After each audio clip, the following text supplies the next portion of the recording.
ഇനി നമുക്ക് ഉബുണ്ടു OSൽ എങ്ങനെയാണ് പൈച്ചാം ഇൻസ്റ്റാൾ ചെയ്യുന്നത് നോക്കാം.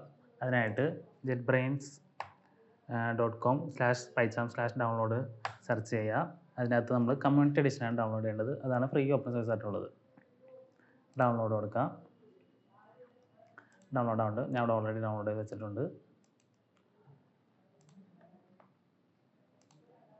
ഓക്കെ, ഡൗൺലോഡായ ഫയൽ എക്സ്ട്രാക്ട് ചെയ്യുക. ഓക്കെ, ഞാൻ എക്സ്ട്രാക്ട് ചെയ്ത് വെച്ചിട്ടുണ്ട് ഇവിടെ. ഇനി ഈ ഫോൾഡറിൽ തന്നെ ടെർമിനൽ ഓപ്പൺ ചെയ്യുക. Open terminal. ഇനി ഈ ഫയൽ നമുക്കൊരു സൂറ്റബിൾ ഡയറക്ടറിയിലേക്ക് നമുക്ക് മൂവ് ചെയ്യാം. അതിനായിട്ട് sudo mv ആ പേര് നമുക്ക് കോപ്പി ചെയ്തെടുക്കാം. pycharm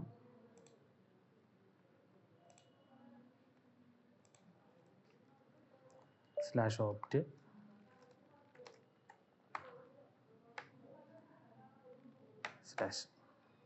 നമ്മുടെ ലാപ്പിൻ്റെ പാസ്വേഡ് കമ്പ്യൂട്ടറിൻ്റെ പാസ്വേഡ് അടിച്ചു കൊടുക്കുക. ഓക്കെ, ഡെസ്ക്ടോപ്പിലേക്ക് നമുക്ക് സ്വിച്ച് ചെയ്യാം. cd // ഡെസ്ക്ടോപ്പിലെത്തി. ഇനി ഓപ്റ്റിനുള്ളിൽ കയറാം. cd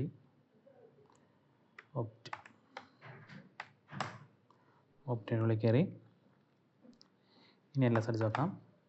ഇവിടെ pycharm കമ്മ്യൂണിറ്റി എഡിഷൻ 2024.3 എടുക്കുന്നുണ്ട്. അതിനുള്ളിൽ കയറാം. cd pycharm ടാബ് അടിച്ച് കഴിഞ്ഞാൽ കിട്ടും.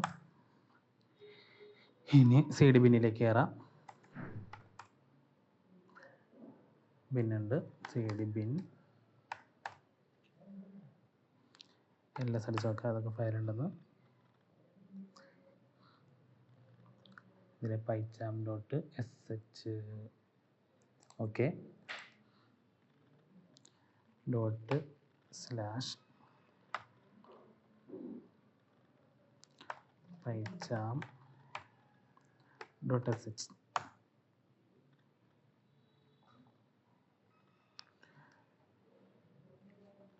ഇത്രേ ഉള്ളൂ pycharm ഇൻസ്റ്റാൾ ചെയ്യാനായിട്ട്. ഇപ്പോൾ നേരത്തെ ഞാൻ ഓൾറെഡി ഒരു വർക്ക് ചെയ്തുകൊണ്ടിരിക്കുകയായിരുന്നു. എന്നിട്ട് അത് ഇൻസ്റ്റാൾ ചെയ്തിട്ടാണ് ഇത് പിന്നെ ഇൻസ്റ്റാൾ ചെയ്യാൻ നോക്കിയത്. അതുകൊണ്ടാണ് നേരത്തെ ചെയ്ത ആ പ്രൊജക്റ്റ് ഓപ്പൺ ആയി വന്നത്.